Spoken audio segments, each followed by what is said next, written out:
सिमरन क्यों करते हैं? आपने कहा कोई बीमार है और हम सिमरन कर रहे हैं, तो हमारे सिमरन की जो लाइंस हैं वो है तू ही निरंकार। एक बार सब मिलकर करते हैं। देखिए सदगुरु बैठे हैं, it's going to be a blissful experience. आइए मिलकर सिमरन करते हैं। तू ही निरंकार मैं तेरी शरण हाँ, मैनू बख्श लो। तू ही निरंकार मैं तेरी शरण हाँ, मैनू बख्श लो। तू ही निरंकार मैं तेरी शरण हाँ, मैनू बख्श लो। बोल सतगुरु माता सुदीक्षा सविंदर हरदेव जी। अब इन पंक्तियों के अंदर क्या हमने कुछ मांगा? मकान मांगा, दुकान मांगी, रोजगार मांगा, गुड हेल्थ मांगी, कुछ मांगा? वी जस्ट सेइंग तू ही निरंकार, दैट्स रियलाइजेशन। सदगुरु ने जो हमें ज्ञान दिया, मैं तेरी शरण हाँ, आई सरेंडर अनटू यू। जैसे अभी अंकल ने कहा, हम सरेंडर कर रहे हैं। और मैनू बख्श लो, forgive me because knowingly unknowingly we commit so many blunders, crimes, there are so many shortcomings. सिमरन सिर्फ और सिर्फ कनेक्ट करने का एक तरीका है कि जो हम भूल जाते हैं माया के अंदर, मटेरियलिज्म के अंदर फंस के। So just those words become a medium to connect to Nirankar, and then we leave it to the will of Nirankar. We can never ever impose, we have to accept. अभी आपने स्किट में भी देखा था कि हम उसके बाद कहते हैं तेरा पाना मीठा लागे। अब उसके बाद कोई शर्तें नहीं है या मांग नहीं रहे हैं। किसी की तबीयत ठीक नहीं है, जैसे अभी कहा, तो ही निरंकार, विच ऑलरेडी इट मीन्स कि जो अच्छा हो सच्चे पातशाह आप कर देना। कोई कॉमा में पड़ा हुआ 3 महीने से, would we want him to carry on with that state? No, we want that body to be liberated. So हमें नहीं पता क्या चीज अच्छी है, क्या उसके अंदर राज है। So we just pray to Nirankar and leave it to the will of Sadguru Nirankar. एक बड़ा अच्छा इंटरेस्टिंग आया था, आप पढ़ के बताइए क्या लिखा है इसमें। Thank you for stopping mobile phone in satsang.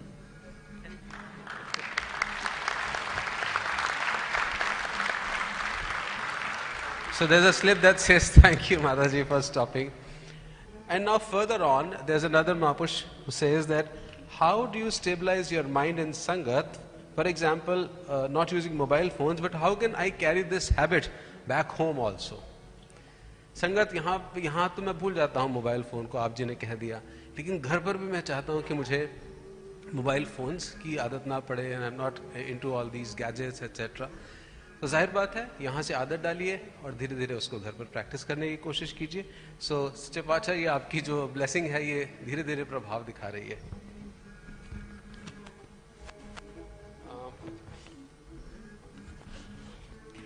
How do I make sure that Gyan comes to forefront of my brain intuitively?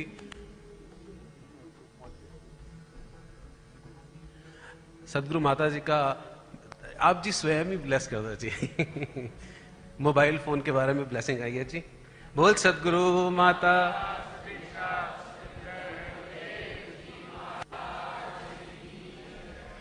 ये जो बार बार मोबाइल को लेके टॉपिक्स आते ही रहते हैं, तो ध्यान तो यही होता है कि जब हम कोई एग्जाम्पल सिनेमा देखने जाते हैं, मूवी देखने जाते हैं, तो उधर भी वो आता ही है कि अपने फ़ोन को बंद कर दो, या फिर कोई क्लासरूम में हो तो स्कूल्स में सिखाते हैं कि जब लेक्चर चल रहा है तो फ़ोन को अटेंड नहीं करना, क्योंकि वही है जो वो उसमें से सिखलाई है, वो पूरे फोकस के साथ जब तक नहीं सुनी जाए। जब कोई अगर स्पीच, दासी अपना एग्जाम्पल ही देगी कि कुछ अगर विचार रूप में बोल रहे हैं और सामने इतने सारे फोन्स दिखते हैं, फ्लैशेस आते हैं, तो एक बार वो खुद ही डिस्ट्रैक्ट होके सेंटेंस ही भूल जाते हैं कि बोल क्या रहे थे, तो लेट अलोन की आसपास वाले जो देखते हैं फोन्स को।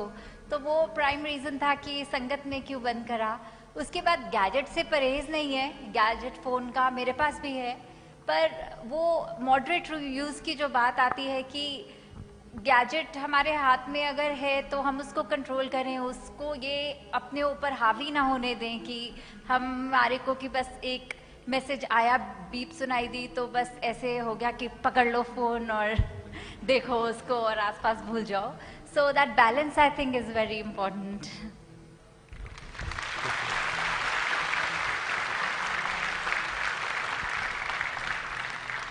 So it's all about moderation and balance. Life is about moderation and balance. एक महात्मा ने पूछा, if we are told to leave everything to Nirankar's will, then why do murder, abuse, suicide, all these things happen? I think the law of karma has been talked about here also. अभी आपने भगवान कृष्ण का संवाद भी सुना और ये सवाल बार बार आता है. इसे उद्धव गीता के एक छोटे से स्टोरी से हमने बताने की कोशिश की, जो आप YouTube पर देख सकते हैं. पहले कई बार उसको शेयर किया गया, शायद उसका एक हिस्सा किसी रूप में और भी आपके सामने रखेंगे. तो डिबेटेबल क्वेश्चन नहीं है, बड़ा क्लियर है, बट आपको अभी पता चल जाएगा. माता जी, आप जी के आदेश आते हैं तो कोशिश ये होती है कि उन आदेशों को निरंकार और आपकी कृपा से 100% जीवन में उतारने की कोशिश करें. लेकिन ऐसा क्यों होता है कि समय बदलता है और हम उसे भूल जाते हैं और इम्प्लीमेंट नहीं कर पाते? हम आदेशों को सदगुरु के फॉलो नहीं कर पाते, ऐसा क्यों होता है? एडिलेड से रविंदर जी हमारे साथ हैं.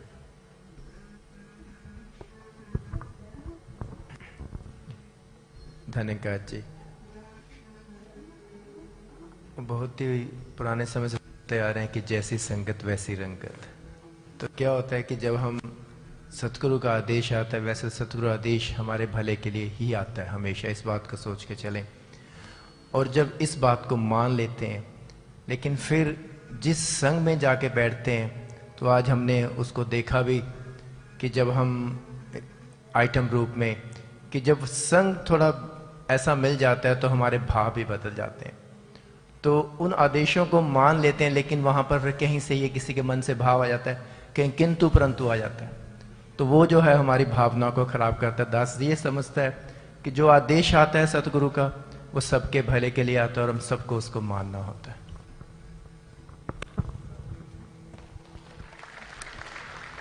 जी हाँ. और अगर हम आदेशों को एक किसी महात्मा से, किसी एक संत से, उनके शिष्य ने सवाल कर लिया, कहते हैं गुरुजी मुझे बहुत साल हो गए संगत में आते हुए, इट्स बीन 20 years, 25 years, और कोई फर्क ही नहीं आया.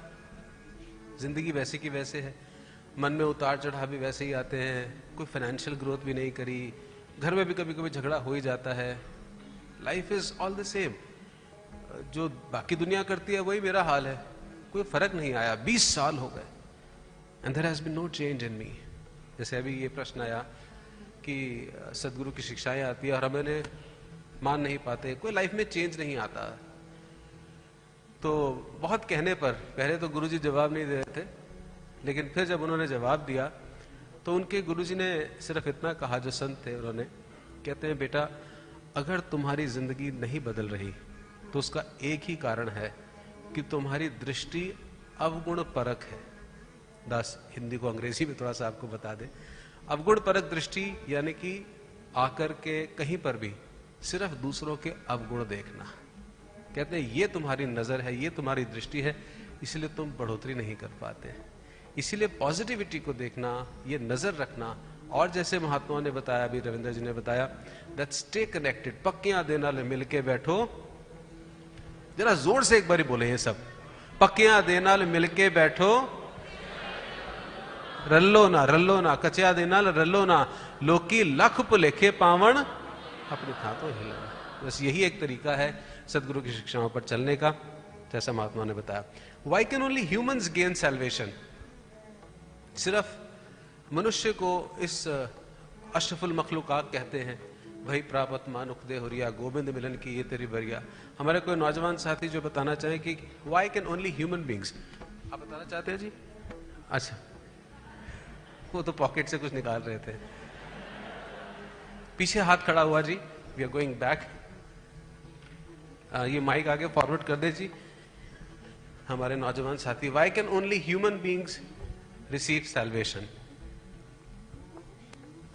धनंकार जी, सासंग जी एक महापुरुषों से सुना था कि मनुष्य और एनिमल में एक ही फर्क है, विवेक बुद्धि का. इसीलिए सासंग जी, जो मनुष्य है विवेक है उसके पास, वो समझ सकता है सासंग जी इस ज्ञान को लेकिन सत्संग जी जो जानवर सत्संग जी उनके पास विवेक नहीं है, सत्संग जी वो नहीं समझ सकते सत्संग जी। बहुत बढ़िया, क्योंकि हमें जो ये विवेक बुद्धि मिली है, इंटेलेक्ट मिला है, उसका कारण ही यही है। देखिए हमारे नौजवानों को भी ये उत्तर मालूम है कि क्यों हमें ये विवेक मिला। किसी ने पूछा कि ज्ञान लेने की जरूरत क्या है, या बार बार ज्ञान ज्ञान ज्ञान कहते रहते हैं। Why do we need to take gyan? What is salvation? Why do we need salvation? ये भी सवाल आया। तो वैसे तो ब्रह्म ज्ञान की जितनी हम चर्चा करें उतना कम होता है, क्योंकि कई बार लगता है एक बार ज्ञान ले लिया, that's the end of it, बस हो गया। लेकिन दास आपके साथ एक अपनी पर्सनल एक्सपीरियंस शेयर करेगा।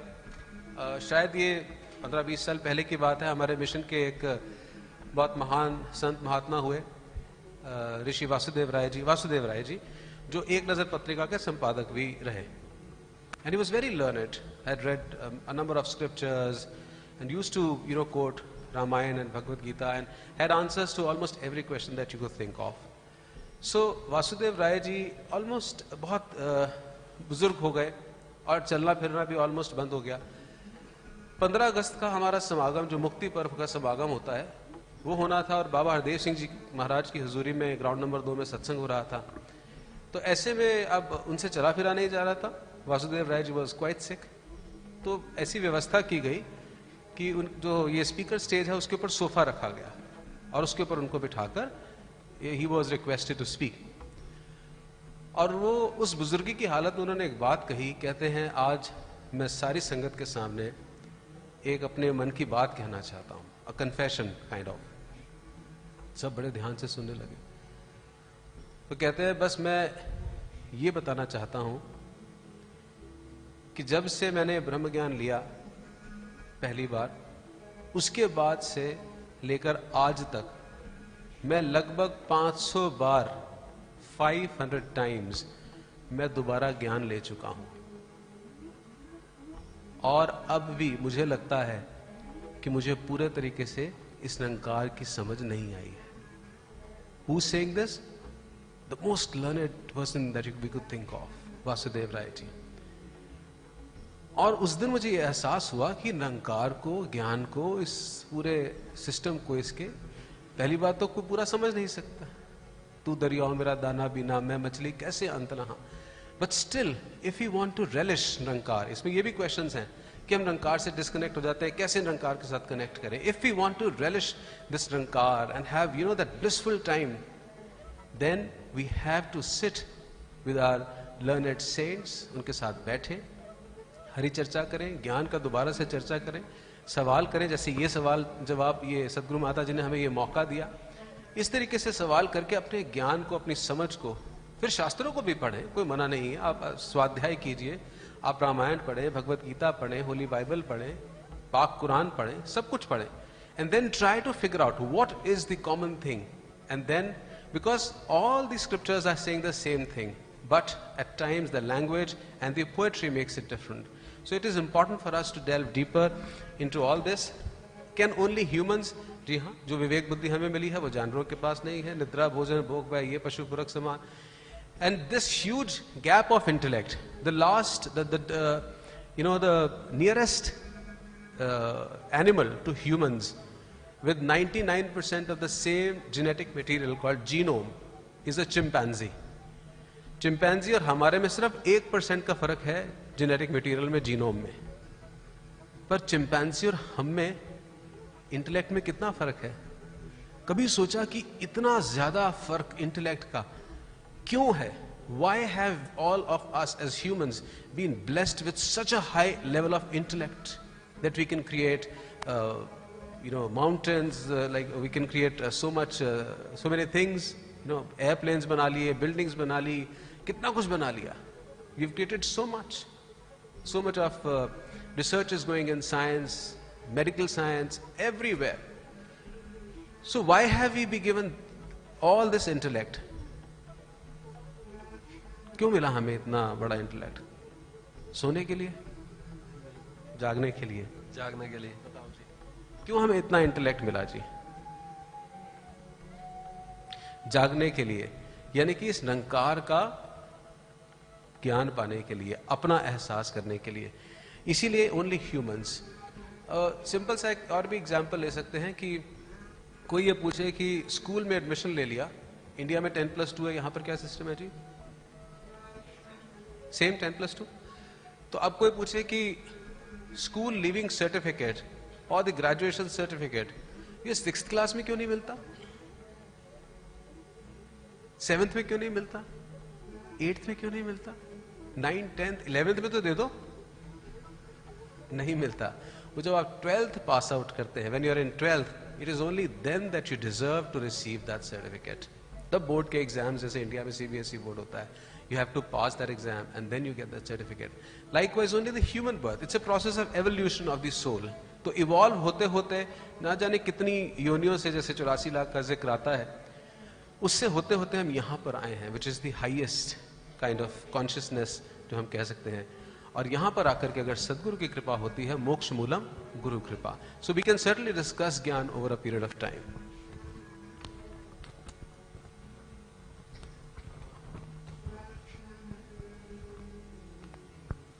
Is it possible to be Nirankari if you don't believe all aspects of the mission? अगर आप मिशन की सारी बातें नहीं मानते तो क्या आप निरंकारी हैं? कोई बताना चाहे? हाँ जी, मैं बता रहे हैं जी।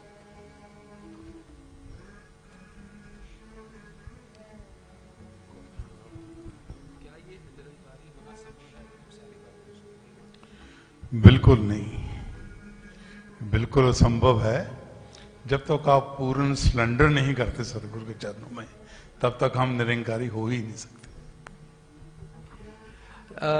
देखिए, इस बात को थोड़ा सा समझना होगा कि निरंकारी शब्द में जो मूल भाव है वो है Nirankar. What is the root word? So if I am connected to Nirankar and I realise Nirankar and I believe in Nirankar and I know Nirankar, that in, जैसे महात्मा ने कहा, और पूरे तरीके से मिशन को समझना। मिशन क्या है? मिशन निरंकार ही तो है। So if I believe in Nirankar, I am a Nirankar, as simple as that. बाकी हम सब के अंदर बहुत सारी कमियां हैं, गलतियां हैं, खामियां हैं। जो आदेश आते हैं हम सब उसको कहीं ना कहीं अधूरे हैं और कोशिश करते हैं उनको मानने की। लेकिन निरंकारी होने की डेफिनेशन इतनी है, अगर हम निरंकार को जानकर मानकर, no one, believe in one and be one, बस यही निरंकारी होने की परिभाषा है। और इस पृष्ठभूमि पर अगर हम खड़े उतरते हैं तो हम अवश्य निरंकारी हैं।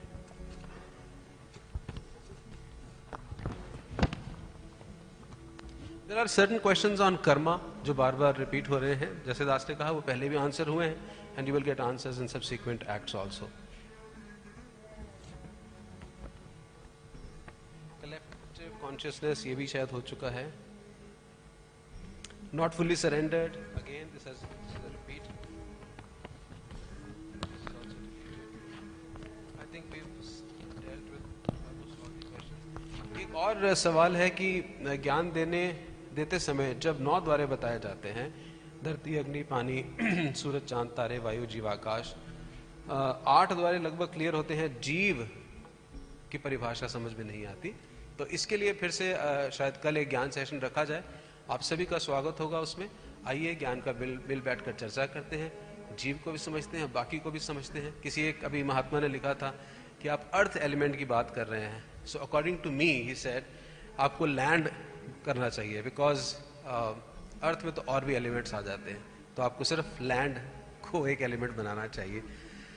तो देखिए, ये क्लासिफिकेशंस जो हैं वो उनके ग्रॉस एलिमेंट्स के आधार पर बनाई जाती हैं, और हमने नहीं बनाई है। ये पंच महाभूत शास्त्रों से चलते आ रहे हैं, कोई नई डेफिनेशन नहीं है।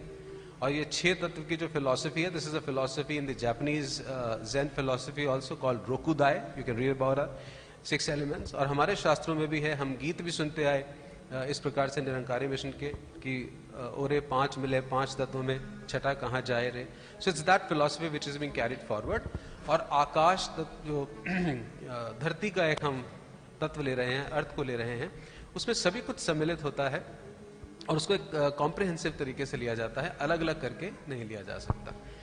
ऐसे ही जब हम सूरज, चांद, सितारों की बात करते हैं, अब विज्ञान वाले पूछ सकते हैं, कुछ छात्र, some of the students can ask, कि आपने सूरज, चांद, सितारे तो गिनवा दिए, but there are other meteors, asteroids, other constellations. आपने तो सिर्फ 3 चीजें गिनवा दी, बाकी कहाँ जाएंगे? तो इसको समझना इस तरीके से पड़ेगा कि जब हम किसी को घर पे बुलाते हैं तो क्या कह के बुलाते हैं? आप हमारे घर डिनर पे आइए, ऐसे कहते हैं ना? ये तो नहीं कहते कि आप हमारे घर दाल पे आइए, चावल पे आइए, रायते पे आइए, और क्या हो सकता है, पुडिंग पे आइए, सैलेड पे आइए, आप और बता सकते हैं. So when we say dinner, it includes everything. So when Sadhguru says Suraj Chand Sitare, it includes every celestial body. When we say धरती, धरती के अंदर अब मिट्टी भी है, घास भी है, पोटेशियम भी है, सल्फर भी है, मैंगनीज भी है, डायमंड भी है, कार्बन भी है, सारे उसके अंदर जेम्स निकल के आएंगे. अब एक एक को अलग अलग नहीं बताया जा रहा. धरती means as whole the entire earth. तो उसको समझना उस तरीके से पड़ेगा. इसी तरीके से 9 द्वारों की जो हमें व्याख्या बताई जाती है. So how to enjoy bliss, singing, dancing, laughing. आप कर ही रहे हैं, यही तो कर रहे हैं आज सुबह से. Are we not receiving bliss? Yes, we are receiving bliss. एक नौजवान ने पूछा सवाल, वो शायद उधर पर्ची है I think, but I remember the question, कि प्लानिंग में यंगस्टर्स को इंक्लूड क्यों नहीं किया जाता, who are below the age of 30. तो मैं हाथ जोड़कर ये पूछना चाहता हूं, ये क्या हो रहा है? NYS is all about us, it's all about you, it's all about youngsters between the age of 15 and 45. तो आपने प्लानिंग की ना? आप सबने planning. Arpit, have you planned or not? So raise your hand. All those below 30, जो 30 से नीचे के हाथ खड़ा करके बताएं. और सभी किसी ना किसी तरीके से आइटम्स में जुड़े रहे ना. So you're all a part of the planning. आपने प्लान किया NYS को, और इतना बड़ा ये जो पहली बार ये रूप सज रहा है सदगुरु माता जी की कृपा से, ये यहाँ पर बन करके आया. So let us thank Sadhguru Mata Ji for having given us this opportunity and seek blessings for future also.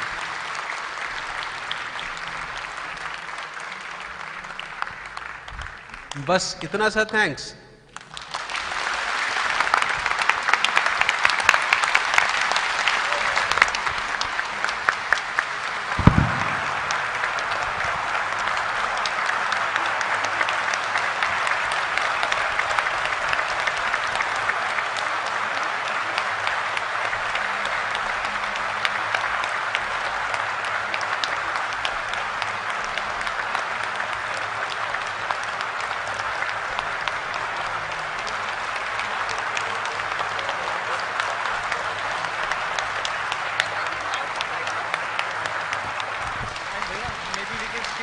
Q&A next element में खत्म हो गया. अपना इंटरैक्टिव कॉल कर लेंगे. Thank you. और अब आपको एक और बात अभी रमेश जी ने याद कराई कि जो अभी पीछे एक रिकॉर्ड बनाया मिशन ने, मालूम है हम सबको, the Guinness world record for the largest human image of a light house. और उसमें भी सारे जो ऑर्गेनाइज करने की टीम थी वो सारी 30 साल से नीचे की ही थी, all below 30.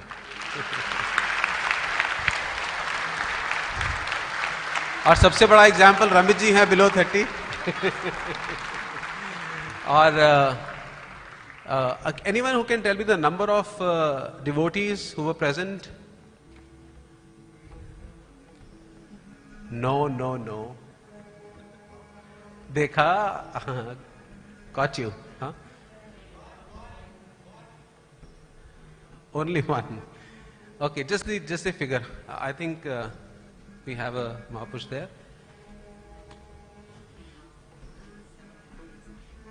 18,700 something, very close.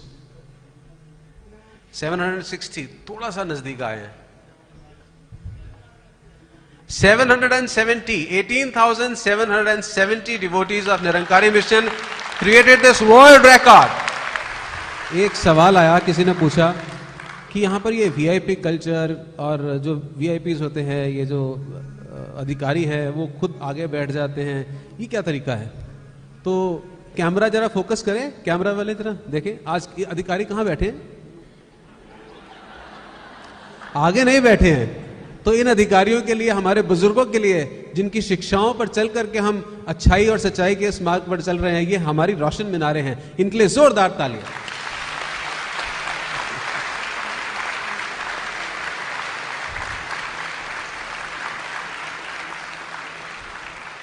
तो ये सारा का सारा मिशन ही एकत्व का है, प्यार का है, भाईचारे का है, समानता का है। कोई बड़ा कोई छोटा नहीं है। और वो आप देख रहे हैं किस तरीके से यहाँ पर परिलक्षित हो रहा है। मेरे जैसे नादान को हमारी क्या औकात है, हम रुलते फिरते, कोई बात ना पूछता, गुरु सतगुरु संग केड़े हम थापे, सतगुरु माता जी टूर पर साथ ले आए, नहीं तो मेरी क्या औकात है कि मुझे यहाँ पर साथ में लाते। दिस इज एन एग्जाम्पल ना, कि नीचे ऊंच करे मेरा गोविंद, मेरा तो कोई रुतबा नहीं है ऐसा, तो फिर आई am a living example of the same. So let us believe in everything that Sadhguru Mataji is today doing with complete dedication to take this mission forward and to the highest state, not only to the highest state, but also spread this mission, spread the message of oneness across the world. एक सवाल है, how do we find inner peace and how can we implement positivity in our life, in our daily schedules? तो inner peace कैसे हमें मिले? हमारे नौजवान हमारे साथ में बताएं, how do we seek inner peace? I think inner peace comes differently for different people, but I think Seva, Satsang and Simran is the best way around it. So I guess, coming to Sangat is the best way to find inner peace for me. So that would be my answer.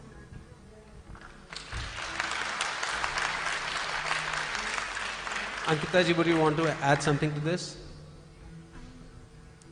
I think inner peace is, for me, would be positive vibes, and I get that when I come to Sangat. I actually crave Sangat on a Sunday morning, and it makes me want to come to Sangat because I've had a stressful week. So when I leave Sangat, when I go home, I'm ready for the next week. So for me, that's inner peace. That's lovely. So when you leave Sangat and when you are ready for the next one, that is Sangat, and that is what spirituality, that is positivity. We also have Arpit he's from New Delhi also, Gurgaon also, but now for the last so many years he's in Boston, USA, and he was blessed to be with Sadhguru Mataji on a spiritual journey, on a tour in South India for how many days was that? 23 days. So उसके बाद क्या हुआ इनकी जिंदगी में, अर्पित जी कुछ बताना चाहते हैं? Just face this side and tell everyone. Dear saints, so I was sharing this experience with Motreza ji yesterday.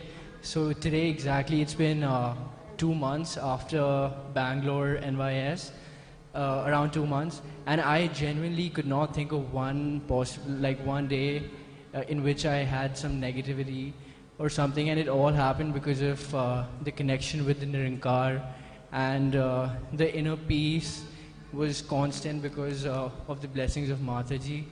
So Mataji, please bless me that this day remains.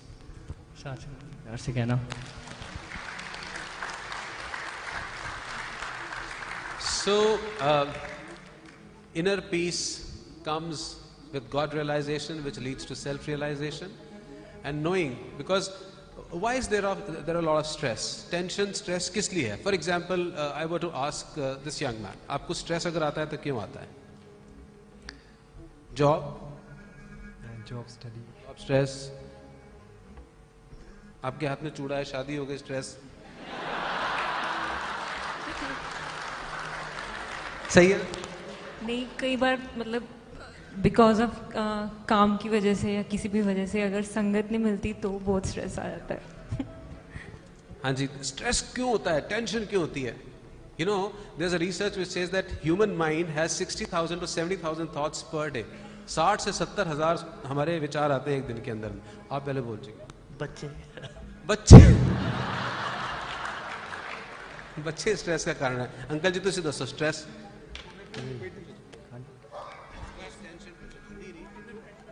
Tension नहीं आती जी? फिक्र तो मतलब इस तरह भी जो बाबा जी कहते थे, सांस ना छोड़े शांति, चाहे कोट कमले सांस, करोड़ा सांस मिल जाना पर संगत नहीं छड़नी. अच्छा, आप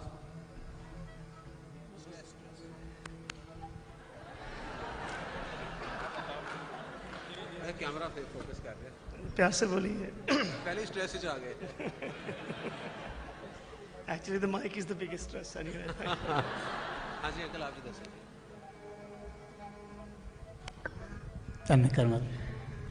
I think the stress is the over expectation sometimes from either from the daily commitments or we think more than what we need.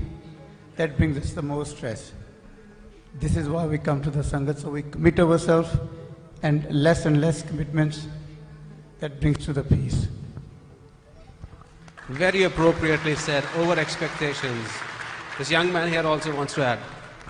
Stress is when we think about the results, and then Mataji said that जब तुझ पे सब कुछ छोड़ दिया तो तू बर्बाद करे और आबाद करे. हाँ जी, I'm so happy to see this active participation. So stress is just because of lack of acceptance. What Nirankar is doing when we become judgmental that it is not enough for me, so then it comes in.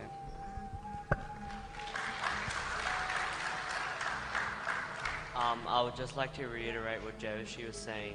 So similar to the way he said, sometimes stress isn't something from a problem that we have to face, but sometimes we just get so fed up of the life we're living because it's human tendency for change, and sometimes when we don't get that change, we get stressed because of that. We get frustration, and we just get frustrated with the life we're living. So that's over expectation again. When we take things in our hands instead of leaving in Nirankar's hand, like. Great.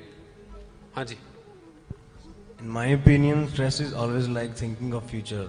तो बड़े लोगों ने बोला है कि stress को दूर करने के लिए present में रहिए अपना, उसको future खराब मत कीजिए उसको सोच के. क्या stress हमेशा बुरा होता है? प्रीति जी, आपने एक कुएं में से पानी निकालना है, बाल्टी के ऊपर रस्सी बांधी. We've all studied physics, elementary physics तो पढ़ी है 10th तक सबने. So when we pull the rope, there is a stress in the rope. बगैर stress के क्या पानी निकल आएगा? So stress is not bad. So this positive stress, which is called eustress, is essential. Complacent भी ना हो जाने. किसी ने कहा कि हम सब कुछ निरंकार पे छोड़ दिया, चलो पेपर भी निरंकार ने देने ने पास कर देगा, है जी, बिजनेस भी निरंकार ही चला देगा. नहीं, आपको कर्म तो करना है. इसीलिए भगवत गीता के अंदर वो श्लोक आता है, कर्मण्यवाधिका रस्ते मा फलेषु कदाचन. Do your karma and leave it to Sadguru Nirankar's grace. But karma has to be done with 100% dedication, focus, all your inputs, all your resources that need to be there. तो इसलिए जो स्ट्रेस हमारा आता है वो तब आता है, जैसे अभी अंकल ने भी कहा हमें, when we start expecting, जब हम एग्जामिनर बन जाते हैं. पेपर तो दे दिया, अब उसके बाद अब एग्जामिनर बन जाएंगे तो स्ट्रेस आ जाएगा. If you are a student, there is not going to be any stress. Then you become an examiner. मेरे को 70 नंबर कैसे दे दिया, 80 नंबर देने चाहिए थे, तब स्ट्रेस आता है. So leave it to the will of the examiner or Niranकार, तो फिर स्ट्रेस नहीं आता है. This is बहुत अच्छे आंसर्स आए. I think it's a collaborative effort of everyone, a collaborative thought of everyone. So आप सभी जिन्होंने इस Q&A section में participate किया, उन सब के लिए एक बार जोरदार ताली हो जाए. I'm just going to take one question and then we're going to move on to a beautiful skit. The question is, why we feel embarrassed or shy doing Dhan Nirankar in public? In a mall, in the market, in a party? Do we feel embarrassed? No. Then all of us would have to stand up and do Dhan Nirankar to the Mahapurush next to you. Stand up please. ये थोड़ा सा relaxation भी हो जाएगा. Just stretch a bit and Dhan Nirankar. मैं किसको करूं? वो कैमरा वाले महात्मा हैं.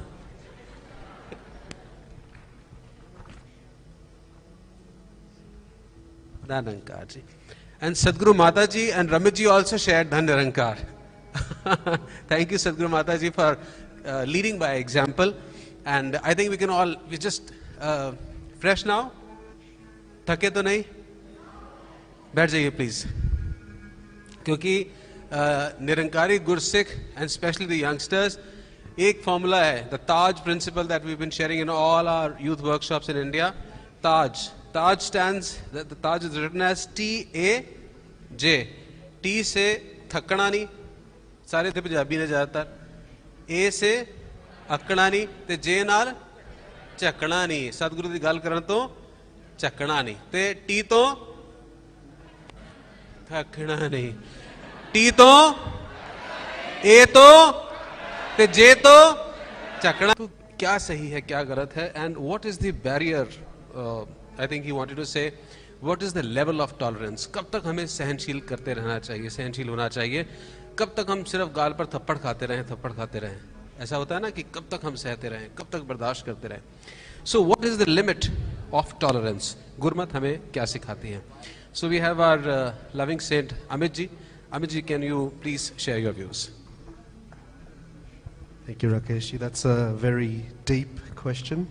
And as you can see from my face, I'm operating on very little sleep, so I don't know how good the answer will be. But tolerance is a very interesting word because we use it in so many ways. Tolerance is used in a positive way where we learn to be tolerant of others that are different to us. And in that scenario, tolerance should be unending. There should never be a limit to that kind of tolerance. But then we also hear about tolerance of injustice. And at what point do we start, or does our tolerance stop towards injustice? And I think the Mahapurush has almost answered the question themselves, where, of course, where we are tolerating injustice, we should try and take actions to stop that injustice. But where our actions take us away from Gurmat, take us away from Nirankar, then all of a sudden our actions are almost as bad as the injustice that we are trying to stop. So again, there's a lot of scope in that, but that's just a short answer. Thank you, Ji. Anyone else who would want to tell us what is the limit of tolerance? Hanji, there's a Mahatma at the back. We're just going to make this fast because we are running out of time. सासंग जी धनंकार जी, सासंग जी दास book पढ़ रहा था सहनशीलता, तो उसको पढ़ते हुए एक जगह शब्द आया कि हमें कब तक सहनशील होना है. तो उसमें आगे शब्द ये आया कि जब तक सतगुरु उसके आगे नहीं लिखता तब तक हमें सहनशील होना. और अगर कहा जाए तो कि सहनशीलता जो है वो कायरता की निशानी नहीं है, वो बहादुरी की निशानी है. क्योंकि सहनशील वही हो सकता है जिसके अंदर पावर है, और जिसके अंदर ताकत है सहन करने की, तो वो तो बहादुर हुआ, काहिर तो कहीं से हुआ नहीं. सासंग जी धनंकार जी. बहुत बढ़िया. Tolerance is a strength and not a weakness.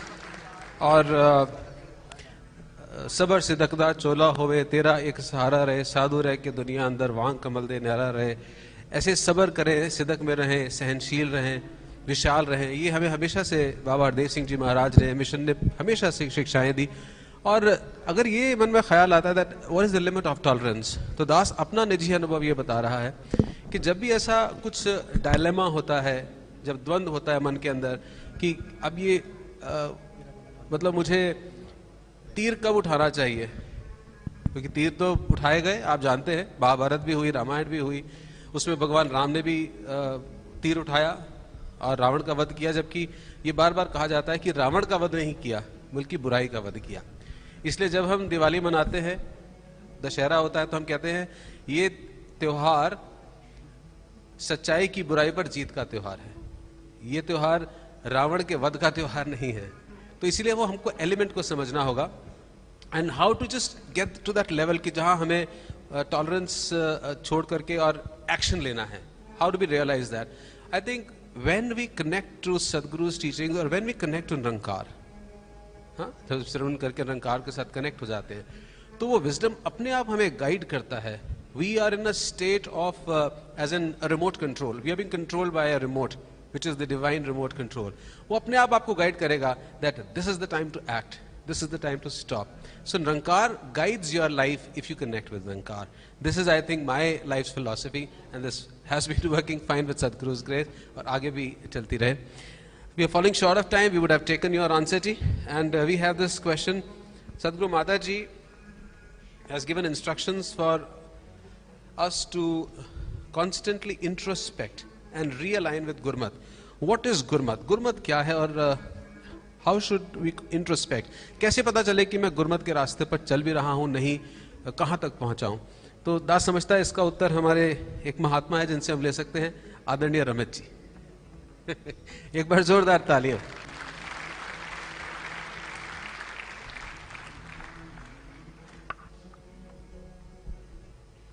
साथ संगत जी प्यार से कहना। साथ संगत जी आज लगभग सुबह 10 बजे से गुरमत का ही पाठ पढ़ाया जा रहा है एनवाइस के द्वारा। So I will not take a lot of time. बड़े सिंपल शब्दों में कि अगर गुरु रात को दिन कह दे तो उसको दिन मान लेना, और दिन को रात कह दे उसको रात मान लेना, ये गुरमत है। और उस पर कोई किंतु परंतु नहीं, मैं मेरी नहीं। जब तक तो मेरी ये अवस्था है तो मैं गुरमत में हूँ। अगर मैं कहीं से परे जा रहा हूँ तो मुझे शायद ऐसा लगता है दास, this is how I evaluate my self, कि फिर मैं कहीं गुरमत से परे जा रहा हूँ। और प्रॉबली जिस top of my head a very small litmus test could be कि जब मैं जीवन में कहीं पे भी विचर रहा हूँ, एक्ट कर रहा हूँ, तो बस इतना सोच लूँ कि अगर मेरे सदगुरु मेरे साथ खड़े होते तो क्या मेरा बिहेवियर ऐसा ही होता जैसा अभी मैंने किया। If the answer is yes, then आप गुरमत में हैं, मैं गुरमत में हूँ।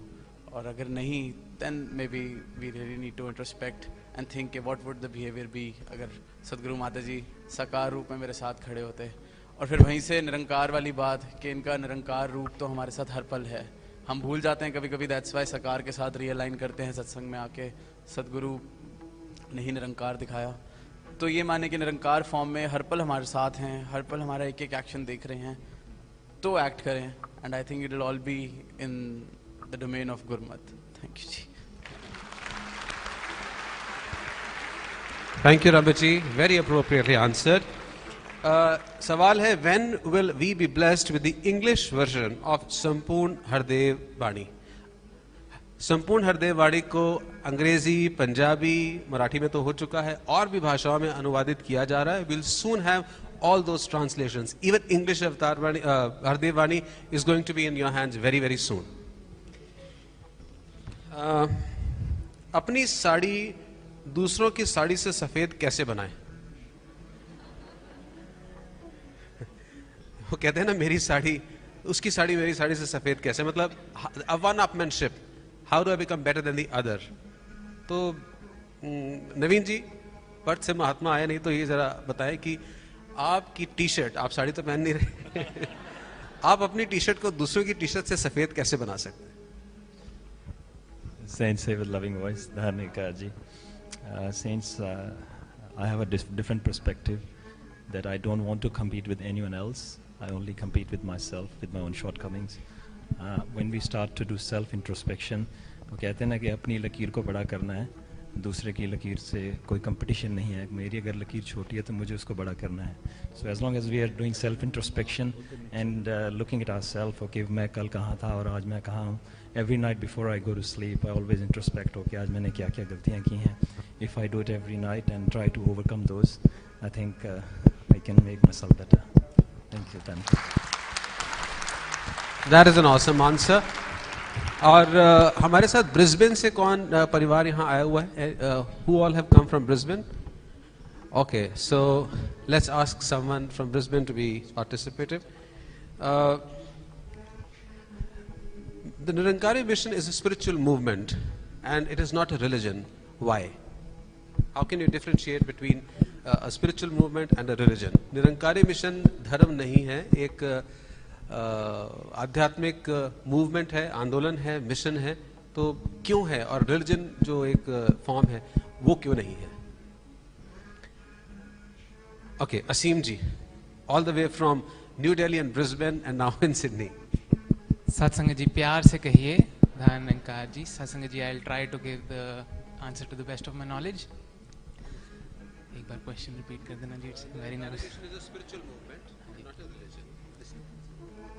सत्संग जी, दास यही सोचता है कि अगर कोई धर्म होता है तो वहाँ पर उस धर्म की ही बात की जाती है। अगर कोई कहीं और से हम कोट करते हैं या दूसरे किसी धर्म की बात करते हैं तो वहाँ पर वो इतना शोभा नहीं देता। बल्कि निरंकारी मिशन एक ऐसी जगह है जहाँ पर हर धर्म का कहीं से भी आप कोई टेक्स्ट उठा लें, कहीं से भी हम किसी का रेफरेंस ले लें, तो यहाँ पर हर चीज़ एक्सेप्टेबल है, क्योंकि हमें पता है कि it all leads to the same thing, Nirankar. धन्यवाद जी। So Nirankari mission is a socio-spiritual, dynamic and practical movement which is focused to establish and continue a movement for love, for establishing love, peace, harmony, oneness and tranquility in the world with the grace of Sadhguru through God realization. That's just a single liner that we can use to define the mission. New Zealand से कौन आए हैं? New Zealand, yes. So how did S&M start? Sant Nirankari मंडल की स्थापना कब हुई और किस तरीके से हुई? कोई बताना चाहेंगे? Which was the year when Sant Nirakari Mandal was established? 1950. थोड़ा सा पास में है. 1929. That was Sant Nirakari mission, which was started to propagate the message of oneness and truth. 1947, uncle ये भी थोड़ा सा. हाँ जी. 1948 was when Sant Nirakari Mandal was formed, and the purpose was to organize the activities of the Sant Nirakari mission in an effective way, so that the message of the mission can be spread all across the world in an organized way, established by under the divine aegis of Shahanshah Baba Avtar Singh Ji. So these were a few questions, and can we have the team for the next item? आ जाइए सारे. All of you can be on the stage. धन्यवाद जी. सच्चे पातशाह, कैसे करें शुक्रिया, शब्दों की थोड़ है, तेरी रहमत को समझने के लिए भी तेरे रहम की लोड़ है. आज लॉन्गेस्ट NYS हरियाणा, जिसमें ये सभी जोनल इंचार्ज महात्मा, संयोजक, मुखी, सेवा दल के महात्मा और सबसे अधिक ये नौजवान संत, जिन्हों को आपने आज इतना ये आध्यात्मिकता का ज्ञान दे दिया कि उम्र भी कम होती है इतने ज्ञान को सर्जित करने में, जो आपने इन 3 दिनों में सबके अंदर भर दिया. कैसी शुक्रिया करें मेरे साहिब. सच्चे पातशाह, आपने भले ही 1975 में बाबा गुरबचन सिंह जी महाराज ने निरंकारी यूथ फोरम और उसकी अध्यक्षता कर रहे थे, चेयरमैन रूप में हमारे सेठ हरदेव सिंह जी, जो हमारे प्रिय सतगुरु उस समय सेठ रूप में. तब से साथ संगत ये पूरे समाज ने ये रियलाइज करना शुरू किया कि निरंकारी मिशन की खूबसूरती है कि इन्होंने नौजवानों की एनर्जी को चैनलाइज कर लिया है. और झांसी का ध्यान जाता है कि बाबा बूटा सिंह जी महाराज की टीम, जिसमें शहंशाह जी, प्रधान लाभ सिंह जी, डॉक्टर देसराज जी, प्रेमी जी, ऋषि कमल जी, ऋषि व्यासदेव जी, अनेक अनेक महात्मा, सेक्रेटरी राम सरन जी, ये सब की आयु जब सतगुरु के चरणों में आए 25 से 30-32 साल के अंदर ही थी. ये भी युवा थे, परंतु इस युवा टीम ने इस निरंकार का ज्ञान लेकर इस एनर्जी को अपने अंदर समाहित करके किस प्रकार दुनिया का कल्याण किया, वो आज हम देख रहे हैं कि ग्लोबल मिशन ये बन चुका है, इंटरनेशनल मिशन बन चुका है. आज फिर आपने सोई नौजवानों की शक्ति को जगाया है. आपका लाख लाख शुक्र है. सच्चे बादशाह, ये जो 6 एलिमेंट्स बच्चों ने जिस तरह प्रेजेंट किए, शायद अपने आप में एक बहुत खूबसूरत प्रेजेंटेशन, चाहे वो काव्य रूप, चाहे स्किट का रूप, चाहे रागनी का रूप, चाहे गेम्स का रूप, हर तरफ से एक ही मैसेज कि हमारे जीवन में पॉजिटिविटी आए, और पॉजिटिविटी आएगी, इस पॉजिटिविटी के स्रोत निराकार परमात्मा से जुड़ने से। ये आज नौजवानों को ज्ञान शायद पूरी तरह समझ आ गया कि ये जो 9 तत्व जिससे ये पूरा ब्रह्मांड बना है, ज्ञानवान महात्मा को पता है, सूरज, चांद, तारे, धरती, अग्नि, पानी, वायु, जीव, आकाश, इसी में से 5 तत्व लगे, हमारा शरीर तैयार हो गया। और इस शरीर पे हर तत्व ने हमारे मन और सोच पर, केवल शरीर की बनतर पर नहीं, हमारे मन, हमारी सोच, हमारे वर्ताव पर भी प्रभाव डाला। बहुत कुछ सीखने को, क्योंकि कण कण से शिक्षा है, कण कण में ये निरंकार व्यापक है, इसी का नूर से ये कण कण स्थापित हुआ है। और सत्संगत एक शिक्षा बहुत बड़ी और मिली कि हर तत्व जो है शरीर का, ये अपने मूल की ओर कदम बढ़ाता है। सबसे पहला तत्व आकाश होता है, जिस माध्यम से हमारी आवाज पास करती है, दूसरे तक पहुंचती है, उस माध्यम का नाम आकाश है। इसको हम तरंग कह लें, सुर कह लें, या आवाज कह लें। अब आवाज केवल वो नहीं होती जो हम जबान से बोल रहे हैं, खामोश आवाज भी होती है, बोल वाली आवाज, भाषा वाली आवाज भी होती है, और अन्यत शब्द की आवाज भी होती है। अब हर चीज अपने मूल की ओर बढ़ रही है। पानी तब तक बहता है जब तक सागर में मिल नहीं जाता, क्योंकि पानी का स्रोत सागर है। और धरती से ऊपर कोई भी चीज फेंकते हैं, वो सुकून तभी पाती है जब धरती पर आके टिक जाती है। अग्नि कहीं भी जलाएं, वो उसका ऊपर की ओर, सूर्य की ओर, क्योंकि सूर्य उसका स्रोत है, सूर्य की ओर रुख करती है, उसकी ओर बढ़ती है। वायु गति लेती है, परंतु इस गति को दिखाई नहीं देती, हमारे थम जा कहने से थमती नहीं है। ये हमारे शरीर में एक क्रिया संयम में रहती है, तो ये हमारे जो कर्ता भाव है उसको संयम में डाल देती है। अब साथ संगत सबसे पहले कहते हैं कि शब्द गुरु दा जे मन वसे, चानन थी भरपूर करे। सबर सबूरी घर विच आवे, सारी दुविधा दूर करे। अब शब्द,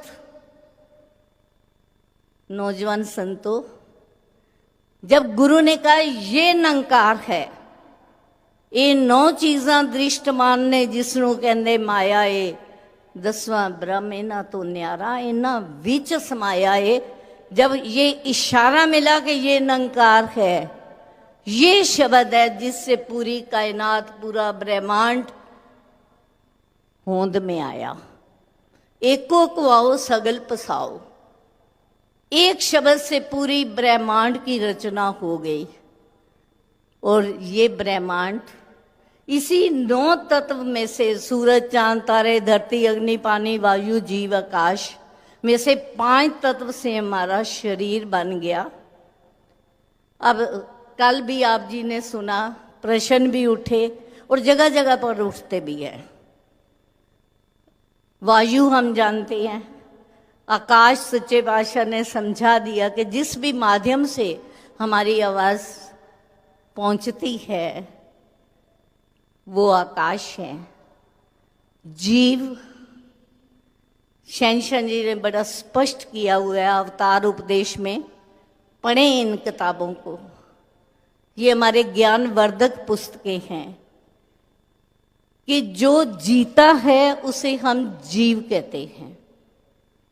3 शब्द अक्सर हम जितने भी महात्मा हमारे आध्यात्मिकता की विचारधारा रखते हैं, चाहे किसी भी प्लेटफॉर्म से रख रहे हों, वो होता है जीव, जीवात्मा, परमात्मा। जो जीता है वो जीव है। जीव आत्मा कब होती है और आत्मा कब कहलाती है? 84 लाख योनियों में किसी ने इसे, जैसे कल आदरणीय मुटरेजा जी कह रहे थे, किसी ने कहा कि ये संचित कर्म, प्रारब्ध कर्म, क्रिया कर्म, इच्छाओं के कारण, तृष्णाओं के कारण जो अधूरी रह जाती हैं, ये जन्म मरण का चक्कर, ये बहुत लंबी चौड़ी थ्योरी है जो इन 5-7 मिनटों में आप नहीं सीख पाएंगे। परंतु सरल करके मेरे सतगुरु ने इस ज्ञान को सामने कर दिया कि जब ज्ञान दिया तो कह दिया कि जीव इस माया का हिस्सा है। वायु, जीव, आकाश को माया में डाल दिया। जैसे शीशा होता है, उसके ऊपर मिट्टी जमी होती है, शीशे में से कुछ दिखाई नहीं देता। रुका हुआ तालाब का पानी है, ऊपर काई जम गई है, पानी में हम अपना रिफ्लेक्शन देख नहीं सकते। काई को हटा दो पानी से, शीशे को साफ कर दो, बिल्कुल क्लियर नजर आएगा। जो हम हैं वो सामने नजर आएंगे। तो सतगुरु ने यही तो किया। 5 प्रणों में ये बता दिया कि आप तन मन धन भी नहीं हो, आप ये भी नहीं हो, वो भी नहीं हो, नेति नेति नेति। फिर क्या हो? क्या मैं बताने जा रहा हूं कि आप क्या हो? ना आप शरीर हो, ना मन हो, ना बुद्धि हो, तो क्या हो? सत्संगत पाकिस्तान में थोड़ा सा एक बिटिया मिली, मैडम मैंने सुना है रूए दीदार हो जाता है, यानी रूह का दीदार आपका मिशन करवाता है। रूह का दीदार, आत्म उपदेश, क्योंकि आत्मा निराकार का अंश है। इसका उपदेश तभी होगा जब निराकार का ज्ञान सतगुरु ने जो दिया उससे पता चला कि आत्मा इसी निराकार का अंश है। आत्म परमात्म एको करे, गुरु प्रसादी कभी न मरे, कभू न मरे। ये आत्मा इस निराकार का रूप तब नजर आई जब सच्चे पातशाह ने कहा कि अब मैं ये ज्ञान आपकी आत्मा को दिया जा रहा है, ना जीव को दिया जा रहा है, ना मन को, ना बुद्धि को, अकल को, सियाणप सब एक पासे कर दो। अब सासंगत ज्ञान टिकाने के लिए सच्चे पातशाह ने हमें सेवा सिमरन सत्संग दे दिया और फिर बड़ा चिंतन कर दिया, कदम कदम पर संभाला मेरे साहिब ने। इसीलिए तो ये निराकार साकार का रूप धारण करता है। ये रूहानियत का बेस जो है, ये इंसानियत के गुणों को अपने संतों के द्वारा सतगुरु खुद प्रकट करते हैं। और साथ संगत, जब ये समय आता है समझाते हैं हमें कि हमने कर्ता भाव से बचना है। जितना कर्ता भाव से बचते हैं, कई बार हमें सूक्ष्म सम्मान आ जाता है। मैंने ध्यान तो होता है कि अगले को बताऊं कि मैंने पिछले साल से इस साल समागम सेवा ड्योढ़ी की है। भले ही हम शब्दों का ऊपर प्लेथन लगा लेते हैं, मसाला चढ़ा लेते हैं।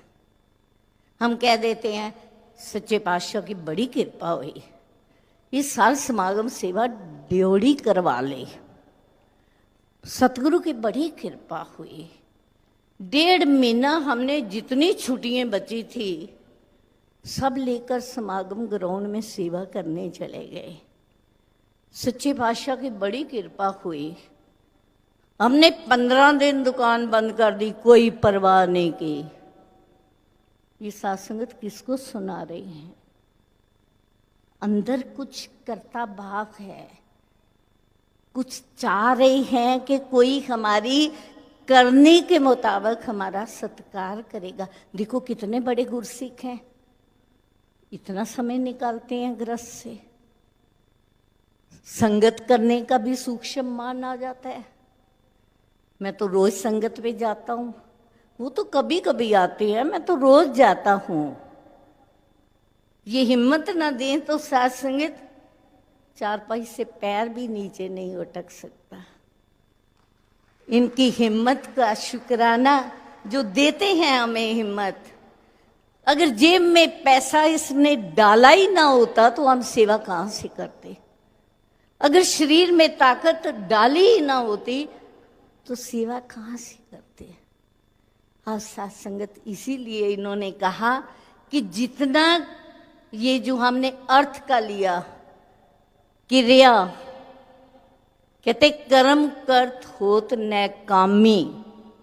कर्म तो करना है, क्रिया तो करनी है, पर उसका कर्ता नहीं बनना। जो करता है वो भोगता है।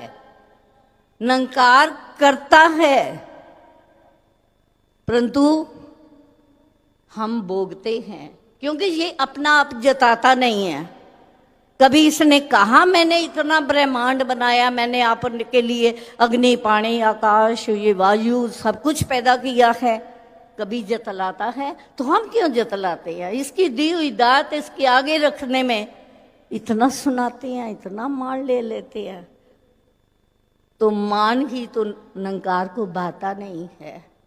इसलिए साथ संगत शहंशाह जी कहा करते थे, सज्जे हाथ से दाएं हाथ से सेवा करो, बाएं को पता ना चले। कितने दाएं से बाएं जाते जाते मन का क्या भरोसा, मिनट में तोला मिनट में मासा।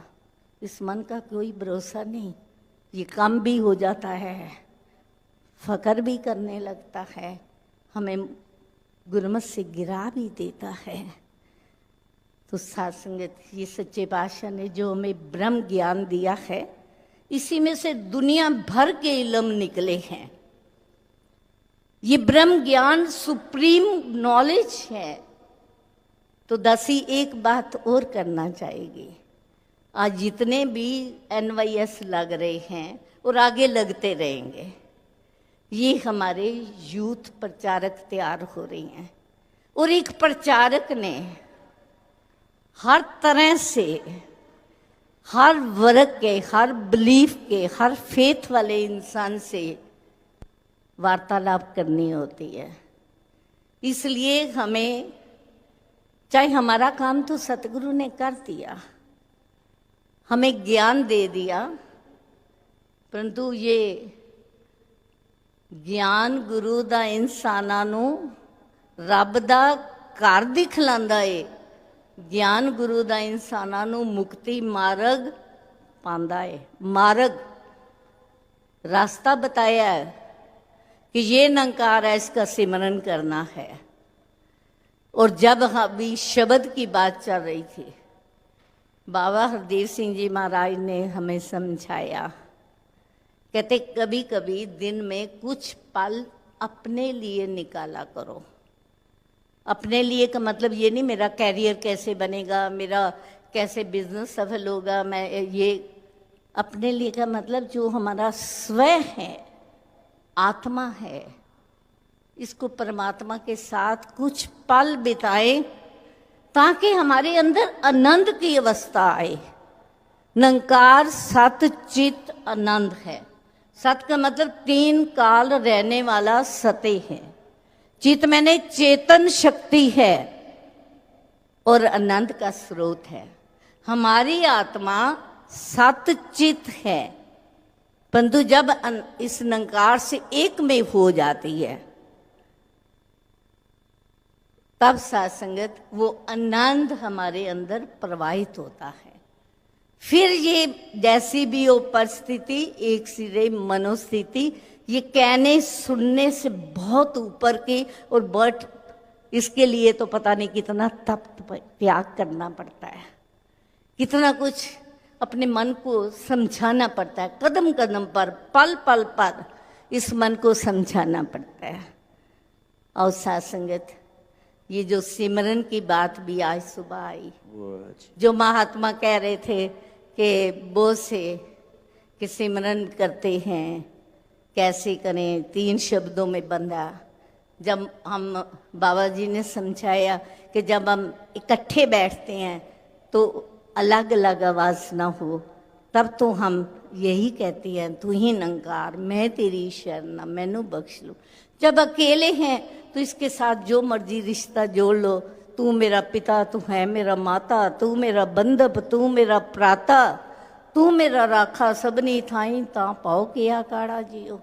दूसरी बात सात्संग जो आपके सवाल जवाब में आ रही थी कि बहुत डिप्रेशन होती है, बहुत ज़्यादा टेंशन्स होती हैं कैरियर को लेके, नौकरी को लेके, ये सब क्यों होती हैं?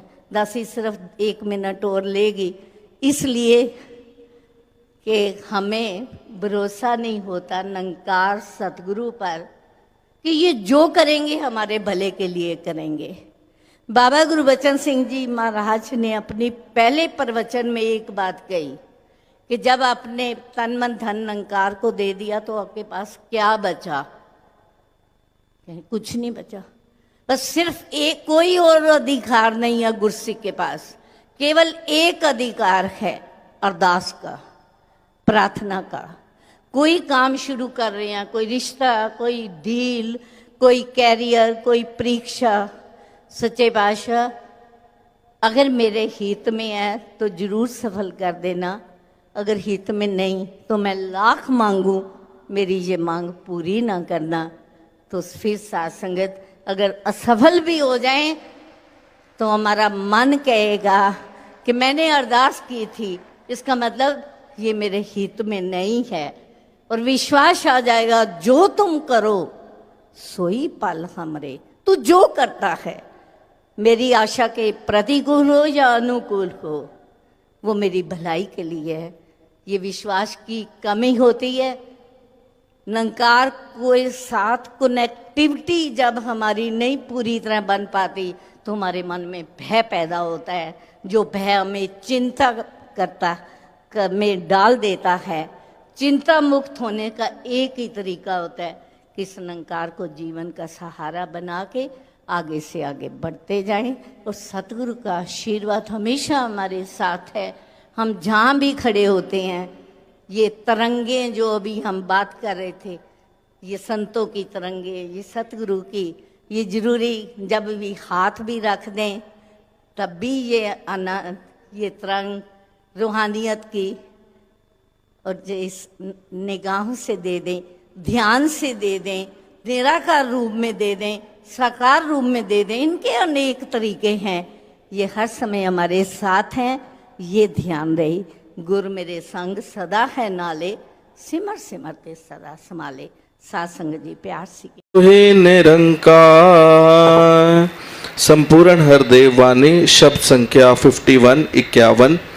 ज्ञान लेकर ज्ञान का है, जिसने ना उपयोग किया उसको लाभ मिला ना कोई, ना उसने आनंद लिया। बैठकर हरि चर्चा में योगदान दे रहे हैं। इस परिवार ने आज अपने घर में अपने सतगुरु का शुक्राना करने के लिए आप संतजनों को, परिवारजनों को, रिश्तेदारों को, अड़ोसी पड़ोसियों को, सबको बुलाया। और भाव यही है कि जो सतगुरु ने सिखलाया है कि जो हरिजन हैं जो प्रभु का रूप हैं, जो इंसान हैं, इनकी सेवा करना ही प्रभु की सेवा करना है। जब भी ध्यान आए कि हम इस निरंकार प्रभु ने हमें बहुत सुख दिए हैं, इसका धन्यवाद कैसे करें, इसकी सेवा कैसे करें, तब कहा है कि संत जनों की सेवा करो, महापुरुषों की सेवा करो। जिस रब नूं पई ढूंढे दुनिया, दसां कित्थे रहिंदा ए, संतां दे हिरदे विच वसदा ते रसना ते बहिंदा ए। ये जो ज्ञान की बात हो रही है यहाँ पर,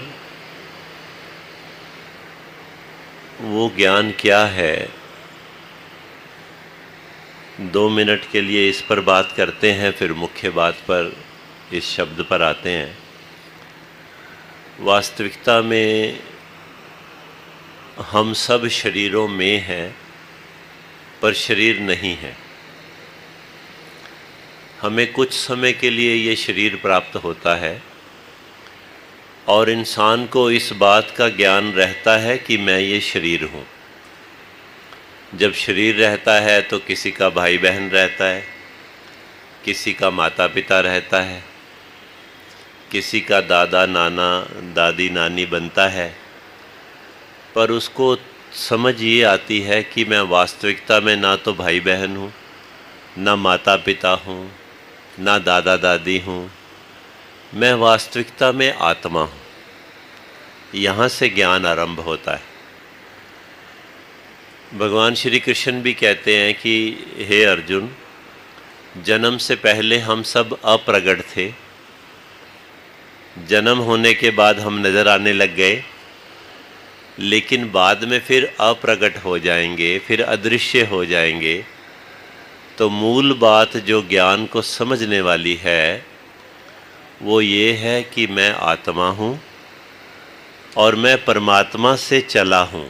मेरी यात्रा परमात्मा से आरंभ हुई है और इस यात्रा में अनेकों जन्म लेने पड़ते हैं और मैंने भी लिए होंगे।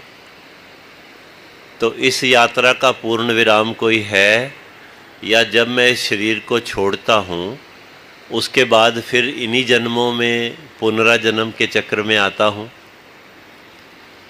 जो ज्ञान की बात है वो ये है कि ये ठीक है, परमात्मा से अलग होके अनेकों जन्म लिए होंगे, लेकिन ये जो मनुष्य का जन्म है, इसके लिए संतों महापुरुषों ने कहा है कि इस मनुष्य जन्म को प्राप्त करने के पर एक अवसर होता है हर इंसान के पास, क्योंकि वो स्वयं आत्मा है। ये परमात्मा इसका घर है, ये ईश्वर निरंकार पार ब्रह्म अल्लाह गॉड वाहे गुरु जिस भी नाम से इसे पुकारें, ये इसका घर है। अगर सतगुरु जीवन में आ जाते हैं, संत महात्मा कृपा करके सतगुरु तक ले जाते हैं, तो सतगुरु कृपा करके इस निरंकार पार ब्रह्म का दर्शन करा देता है। और अगर ये दर्शन हो जाता है तो फिर ये आत्मा को बार बार जन्म मरण के चक्कर में नहीं आना पड़ता, इसको फिर मुक्ति की तरफ यात्रा मिल जाती। तो ये बात आज जो हमारे सामने शब्द आ रहा है वो ये कह रहा है कि ज्ञान लेकर ज्ञान का है जिसने ना उपयोग किया, उसको लाभ मिला ना कोई, ना उसने आनंद लिया। अब ये हम सब के लिए बात हो रही है जिनको सतगुरु ने कृपा करके ये ज्ञान दिया और कहा कि तू शरीर नहीं है, तू आत्मा है। जिस घर में तू रहता है वो घर तेरे लिए थोड़ी देर का है, जो मैं तुझे घर दूंगा वो तेरा परमानेंट ठिकाना है। इस ईश्वर निरंकार का दर्शन सतगुरु करा के ये ज्ञान देता है कि तू आत्मा है और ये तेरा परमात्मा है। जब ये ज्ञान हो गया तो अब इस ज्ञान का उपयोग करना है। उपयोग कैसे करना है? जैसे अभी इस परिवार ने किया है और ये परिवार रोज करता है, इतना सा प्रयोग करना है, इतना इसका उपयोग करना है कि रोज सतगुरु के दर पे, रोज सत्संग में जाकर शीश को झुकाना है। सत्संग के लिए समय जरूर निकालना है। जब सत्संग कहा जा रहा है शब्द, तो इसका मतलब है एक सत्य है, उसका मैंने संग करना है। सत्य क्या है और झूठ क्या है, इसके बारे में भी बड़ी आसानी से वर्णन हो सकता है। मैं शरीर हूँ ये झूठ है, मैं आत्मा हूँ ये सत्य है। जो परिवर्तन के अंदर है, जो समय के साथ बदलता है, जो कल नहीं था आज है और कल नहीं रहेगा, वो झूठ है। तो अगर मैं बचपन था मेरा, फिर मैं जवानी में आ गया, फिर मैं बुढ़ापे में आ गया, फिर बुढ़ापे में मेरा शरीर फिर रहेगा नहीं, तो ये सब झूठ है ना। तो सत्य क्या है? सत्य एक निराकार पार ब्रह्म परमेश्वर है, और सत्य ये है मैं उसका अंश हूँ। तो सत्य के साथ जोड़ने का जो समय है, उसमें अगर मैं अपने बाकी समयों में से समय निकाल कर पहुँच जाता हूँ, तो मैं ज्ञान का उपयोग कर रहा हूँ। और अगर मैं ज्ञान का उपयोग कर रहा हूँ, तो मैंने अपने जीवन का भी मोल डाला, और सिर्फ मोल ही नहीं डाला, अब मैं इसका आनंद लेने लग गया हूँ। यहाँ पर सतगुरु बाबा हरदेव सिंह जी महाराज की रचित संपूर्ण हरदेव वाणी में से जो शब्द आ रहा है, वो अब हमारा ध्यान इस ज्ञान की तरफ दिला रहा है कि ज्ञान लेकर हमने इस ज्ञान का उपयोग ऐसे करना है जैसे आप सब संत महात्मा इस ब्रह्म ज्ञान को प्राप्त करने के बाद आज भी सत्संग में बैठे हैं, नित्य प्रति अपने जीवन में सत्संग भी करते हैं। आनंद लेने की जो बात हो रही है, उसका कारण ये है कि इंसान जन्म लेने के बाद, क्योंकि स्वयं को शरीर मानता है, अपने परिवार को ही अपना मानता है, केवल उन्हीं के लिए सुख साधन इकट्ठे करने में अपने जीवन को व्यतीत करता रहता है। अब ये तो भूल जाता है कि वास्तविकता में जो सुख साधन देने वाला है वो ये निरंकार प्रभु है। इस ईश्वर ने ही सबको देना है, यही सबको देता है। और अपने आप को कर्ता मानकर अगर वो केवल उसी कमाइयों में लगा रहता है, तो आनंद से वंचित हो जाता है, इससे दूर हो जाता है। लेकिन जब ज्ञान मिल जाता है, जब ये बात समझ आ जाती है कि जो इनका मुकद्दर है वो इन सबको मिलना ही है, मैं तो केवल साधन मात्र हूँ, लेकिन अपने कर्तव्यों को मैंने पूरा करना है। कर्तव्यों को पूरा करता है और फिर समय पर सतगुरु के साथ जुड़कर इस निरंकार पार ब्रह्म के साथ जुड़ने का जो प्रयास करता रहता है, उसका जीवन आनंदमयी रहता है। यहाँ पर भी आगे यही बता रहे हैं जी, सिर्फ ज्ञान लेने से कोई बात न बनने वाली है, बिना कर्म के कभी जिंदगी नहीं संवरने वाली है। अब कई बार हमको भी ऐसे महापुरुष संत लोग महात्मा मिलते हैं जिनके पास हम जाते हैं, प्रभु की बात करते हैं तो वो उनको याद आ जाता है, कहते हैं हाँ ज्ञान तो हमने भी लिया था, लेकिन वो ज्ञान लिया हुआ जो है वो फ़ायदा नहीं दे पाता जब तक उसका प्रयोग ना किया जाए। तो यहाँ पर भी सतगुरु कह रहे हैं कि अगर किसी की प्रेरणा से आपको ब्रह्म ज्ञान मिला भी है, लेकिन उसके बाद उसका आनंद नहीं आ रहा है, तो आपको सत्संग में आने की आवश्यकता है। अगर ब्रह्म ज्ञान नहीं मिला तो ज्ञान लेने की आवश्यकता है। अगर ब्रह्म ज्ञान मिल गया तो इसको प्रयोग में लाने की आवश्यकता है। सत्संगत जी, अगर कोई एक अच्छा अमीर हो पिता और अपने बच्चे के लिए कोई अच्छी दुकान बना दे, कोई फैक्ट्री लगा दे और उसकी चाबियां भी उसको दे दे और कहे कि बेटा बहुत है इसमें, अब आप जीवन भर आनंद लेते रहना, पर वो बच्चा अगर काम पर ही नहीं जाए, उस काम को करना ही ना सीखे, उसमें बैठा ही ना, तो हो सकता है इन्वेस्टमेंट इतनी हो कि उसको रिटर्न उसकी आती रहे, लेकिन प्रोग्रेस नहीं हो पाएगी, ऊंचाई पर नहीं जा पाएगा, उसको और बढ़ा नहीं पाएगा। इसी तरह से ब्रह्म ज्ञान प्राप्त करने में, ब्रह्म ज्ञान अपने आप में संपूर्ण है, पर इसका आनंद कब आता है? जब इसको प्रयोग में लाया जाता है। जो संत महात्मा यहाँ पर देख रहे हैं, सेवा दल के महापुरुष खड़े हैं और अनेकों परिवार दास देख रहा है यहाँ पर बैठे हुए, ये सब ब्रह्म ज्ञान को प्राप्त करने के साथ ही साथ इसको प्रयोग में ला रहे हैं और प्रयोग लाकर इसका आनंद भी उठा रहे हैं जी। ध्यान बिना ये ज्ञान कभी ना उतरेगा इस जीवन में, हर पल हर छिन सुमिरन वाली ज्योति जगानी है मन में। सत्संग जी, अभी थोड़ी देर पहले हमारे बीच में भाई साहब कुलदीप जी बैठे हुए थे। उन्होंने एक बात बड़ी गहरी एक बार समझाई थी। कहने लगे ये सबको ज्ञान है कि ईश्वर हमारे आसपास है, ईश्वर हमारे अंग संग है, और हम पर सतगुरु ने कृपा की, ये दर्शन करा दिया कि कौन सा ईश्वर है जो हमारे अंग संग है। अब हमें सिर्फ ये आभास नहीं है कि ईश्वर अंग संग है, अब हमें अंग संग रहने वाला ईश्वर दिखता है, अब ये हमें दिखाई देता है। ये गुरु की कृपा है। इसको बोले कि ये तो हो गया ज्ञान। अब फिर क्यों कहते हैं सत्संग में आने की आवश्यकता है? इस बात को महात्मा ने समझाते हुए कहा कि ज्ञान तो घर में भी है। जब हम घर में हैं, ईश्वर सब जगह है, तो ज्ञान तो वहाँ भी था। अगर मैं ऑफिस में था तो ज्ञान तो वहाँ भी था। ब्रह्म ज्ञान की दृष्टि निरंकार पार ब्रह्म परमेश्वर सब जगह था।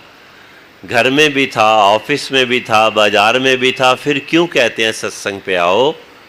तब उन्होंने बताया कि ज्ञान तो एक है, पर ध्यान बिखरा हुआ होता है।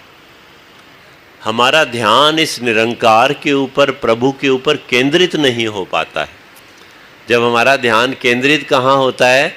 जब हम सत्संग में इन संतों के साथ आकर बैठ देते हैं।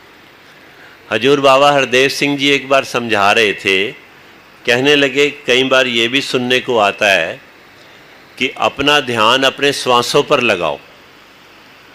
तो सच्चे पातशाह जी ने समझाया कि श्वासें तो खुद भी तो चल रही हैं, जो आ जा रही हैं उस पर ध्यान लगाकर केंद्रित कैसे हो पाएंगे? ये श्वासें किसके अंदर से आ जा रही हैं? क्या वो चल फिर रहा है? जो शांत है, जो एक रस है, जो स्थिर है, वो ये ईश्वर है। इसका दर्शन जब हो जाता है तो ये ज्ञान हो गया। लेकिन इसके ऊपर ध्यान उन संत जनों के साथ सामूहिक जो बैठकर सत्संग होता है, इसके साथ ध्यान जुड़ना आरंभ होता है, क्योंकि ये कृपा का मौका है, ये कृपा का अवसर है। हम देख रहे हैं जो आ रहे हैं यहाँ चरणों पे शीश झुका के फिर क्यों बैठते हैं?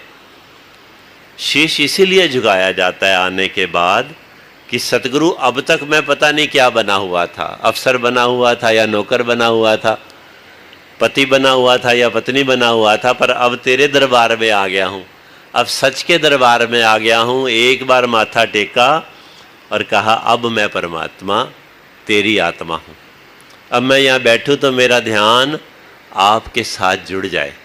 जब ये मांग करके बैठा जाता है फिर ये ध्यान इसके साथ जुड़ना आरंभ होता है। और जहाँ ध्यान जुड़ जाता है वहाँ फिर बहुत प्रयास नहीं करना पड़ता, वहाँ आनंद उसका, उस संग का आनंद अपने आप आने लग जाता है। तो सतगुरु आज हमारे सतगुरु माता सुदीक्षा जी महाराज हमें यही बात समझाते हैं कि एक तो सत्संग में आना अनिवार्य है, फिर सत्संग में आने के बाद कोई भी बात जो हमें डिस्ट्रैक्ट करती है संगत से, that may be our mobile, that may be our thoughts, उससे दूर होने का प्रयास करो, क्योंकि ये जो समय है यही समय हमारे ध्यान को इस परमात्मा के साथ, प्रभु के साथ जोड़ने को लगता है। और जब ये जुड़ता है फिर उस अवस्था का आनंद पे हमें सतगुरु पहुंचाना चाहता है। जी, गुरु ज्ञान से निरंकार को जाना है, पहचाना है, इससे एकमिक हो जाना ही असल में इसको पाना है। अब यात्रा आरंभ होती है ब्रह्म ज्ञान प्राप्त करने के बाद। हम सब देख रहे हैं, दास संबोधन भी कर रहा है संत महात्मा, और दिख तो रहे हैं सारे गृहस्थ वाले हैं, बच्चों के साथ भी आए हुए हैं, सारे काम कर रहे हैं। तो संत महात्मा किसको कह रहे हैं? सत्संग जी, जो जाने बेअंत उसको कहिए संत। संत वो होता है जो इस ईश्वर को देखते हुए अपने कर्म करता है, जिसको ये ध्यान होता है कि मेरे हर कर्म को कोई देखे या ना देखे, अल्लाह देख रहा है, ये ईश्वर देख रहा है। जिसके मन में ये भाव बैठ गया, जिसके ध्यान में ये बात समझ में आ गई फिर साथ संगत जी वो इस ईश्वर पार ब्रह्म सत्ता के साथ अपने जीवन की यात्रा को ऐसे एकमिक होकर आनंदित महसूस करता है। अब एक बार जैसे एक बार मन में बात बैठ जाए कि मेरा नाम रामलाल है, जब मन में बैठ गया तो फिर रामलाल को और मेरे को कोई अलग नहीं कर सकता। अब मेरा कोई बिजनेस है, मुझे एक बार मन में ये बात बैठ गई कि ये बिजनेस मेरा है, मैं ये काम करता हूँ, तो फिर उसको कोई अलग तो नहीं कर सकता। इसी प्रकार सच्चे पातशाह जी समझा रहे हैं कि जब निरंकार का ज्ञान हो गया तो ये ध्यान इसके साथ एकमिक होने की अवस्था पर लेके जाना है। जब मन ये मान ले कि मैं ये शरीर नहीं हूँ, मैं ये आत्मा हूँ, तो ये वाली अवस्था कह रहे हैं इससे एकमिक हो जाना ही असल में इसको पाना है जी। ऊपर ऊपर तैरने वाला हासिल क्या कर पाएगा, गहराई में जाने वाला मोती चुनकर लाएगा। अब साथ संगत सतगुरु समझा रहे हैं कि सत्संग में भी आ गए हैं, बैठे हैं, तो फिर ऊपर ऊपर ना देखो, कपड़े ना देखो, किसी की जात वर्ण मत देखो, वरना हासिल नहीं कर पाओगे। गहराई में जाने वाला मोती चुन के लाएगा। बात यह है कि जो कह रहा है, जो बोल रहा है, वो प्रभु की बात कर रहा है, गुरु की बात कर रहा है। जब तक मैं किसी व्यक्ति विशेष की किसी संपत्ति के साथ, किसी प्रभावशाली व्यक्तित्व के साथ जुड़ता हूँ, तब ये शब्द मुझ पर लागू होता है। ऊपर ऊपर तैरने वाला हासिल क्या कर पाएगा, पर गहराई में जाने वाला मोती चुन के लाएगा। सब संतों महापुरुषों ने ये बात कही है कि मोल करो तलवार का, पड़ी रहन दो म्यान। जो अंदर बोल रहा है इसके साथ जुड़ना है जी। मुक्ति का हकदार वही है, ज्ञान को जो जन जीता है, कहे हरदेव विष को तजकर नाम का अमृत पीता है। अब ये सारी बात सच्चे पातशाह जी समझा रहे हैं कि इतनी बातें क्यों कही जा रही हैं।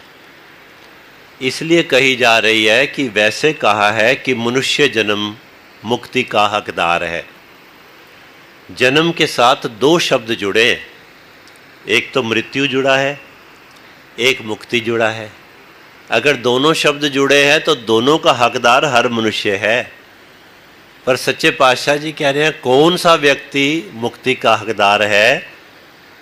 जो ब्रह्म ज्ञान को प्राप्त करता है, ब्रह्म ज्ञान के मार्ग पर सीधा चलता है। मोक्ष के मार्ग पर सीधा चलने का मतलब क्या है? अपने जो प्रभु ने मुझे जन्म जहाँ दिया है वो कर्तव्य तो करता है, पर साथ ही साथ सत्संग में आता है, महापुरुषों के वचन सुनता है, अपने मन में इस बात की दृढ़ता बना के रखता है कि मैं जो भी बन गया हूँ वो टेम्परेरी है, मुझे परमानेंट इस ईश्वर के साथ जुड़ना है। तो कह रहे हैं मुक्ति का हकदार वही है, ज्ञान को जो जन जीता है, कहे हरदेव कि विष को तज के जो ये अमृत पीता है। ये अमृत पान है साथ संगत में आना। तो साथ संगत जी इस परिवार ने कृपा की है, आज हमें ये अमृत पान करने को दिया है। इकट्ठे बैठकर हम चाहे एक दूसरे को रिश्ते नाते में, संबंधी रूप में, इस रूप में तो सब एक दूसरे को जानते हैं, पर इस समय हम सत्संग रूप में, सत्य के रूप में इस निरंकार पारब्रह्म के साथ जुड़े हैं। यही सतगुरु के चरणों में अरदास है। जैसे आशीर्वाद पहले भी महापुरुषों ने दिए हैं कि जिस तरह इनके बुज़ुर्गों ने सतगुरु के साथ जुड़कर अपने जीवन को सफल किया, ये परिवार अपने सतगुरु के साथ जुड़कर, सत्य के साथ जुड़कर जहाँ जीवन में ऊंचाइयाँ तो प्राप्त कर रहा है, साथ ही साथ मूल के साथ जुड़ा हुआ है। आगे बच्चों के लिए, फिर उनके बच्चों के लिए भी प्रार्थनाएं अरदास की हैं। दास भी सतगुरु के चरणों में प्रार्थना करता है, आप हमारी मांगे स्वीकार करना, हमारी अरदास कबूल करना। इसी तरह से ये परिवार जहाँ दुनियावी प्रफुल्लता प्राप्त करता रहे, सत्य के साथ जुड़ा हुआ भी जीवन में अग्रसर होता रहे। प्रेम से कहिए जी धन्यकार जी। धन्यकार जी।